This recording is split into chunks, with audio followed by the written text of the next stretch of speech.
So, wow, isn't that convenient that on the back of some awful legislation that 60 to 70% of the people hate and has people ready to, get their pitchforks and charge Washington, now we get this scenario of, see, the government's protecting you. Look at what we did. We protected you from these crazy gun-toting religious kooks.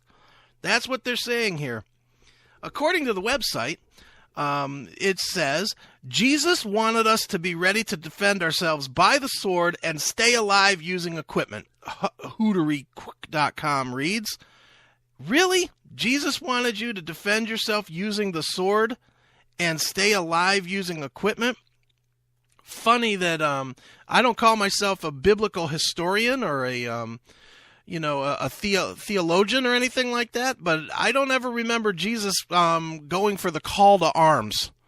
I don't know. Maybe I missed that chapter and verse. If somebody knows it, please send me that chapter and verse so I can read it. But I'm pretty sure that Jesus's mantra was, we're not gonna fight. We're not gonna be we're not gonna be out there killing in the name of my Father.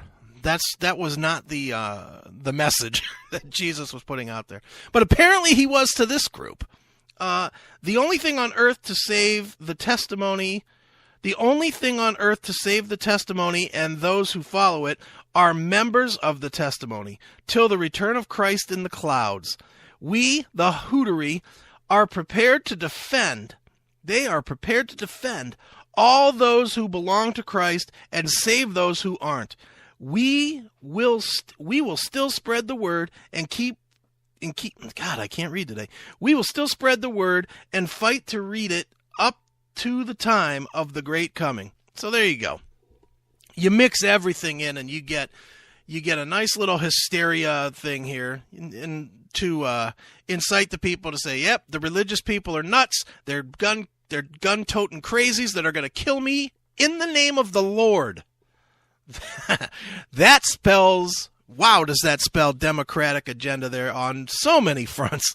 You got church mixed in there, you got militants mixed in there, you got, you got it all. You got everything but the racism.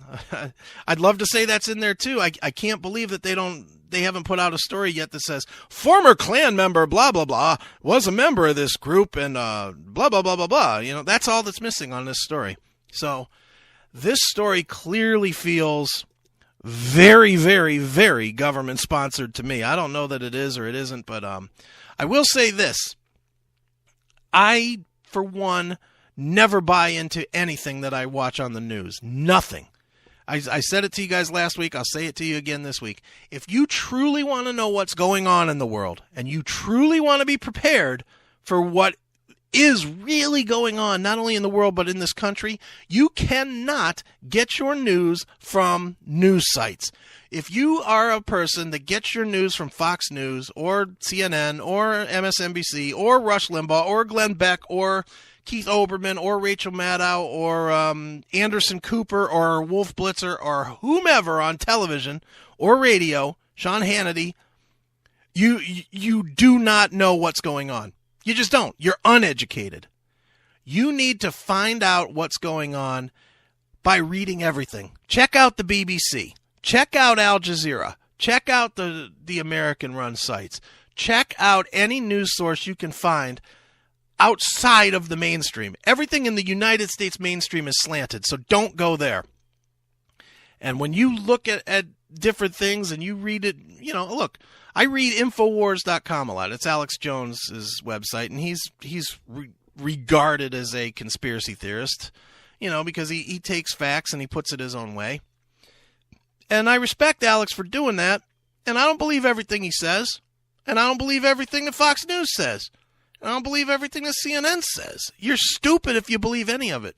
But if you read all of it, you can form a real picture. If you read it all and you put all those points on the board in your mind, and then you kind of make your way toward the middle, you'll understand what's going on in the world. This kind of nonsense here with this militia group here, it's the first of many. They're looking for reasons to demonize this Tea Party. They're looking for reasons to demonize people that are against the health care bill. And more importantly, they're looking for reasons to take attention away from this health care abomination that has been put in place. They're looking for reasons for you to stop talking about it so that come November, you'll be past it. Do not let that happen. Do not let these 430 plus idiots that put this tyrannical tax system on us, don't let them stay in office. Do not do it. Do not forget about it because they take you in some other direction with this kind of nonsense or, Paris Hilton's new haircut or whatever.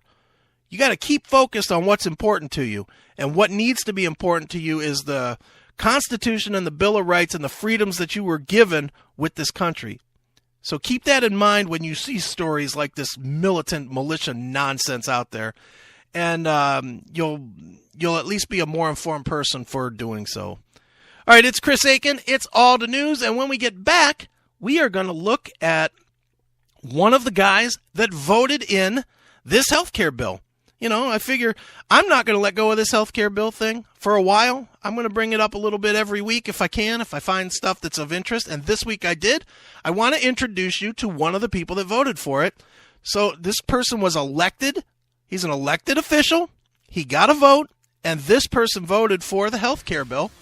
And I want to share with you just who it is that not only voted this thing in on us, but also feels that it's in your best interest to let the government, to let people like himself take care of you health-wise. So let's take a break. We'll be right back. It is All the News.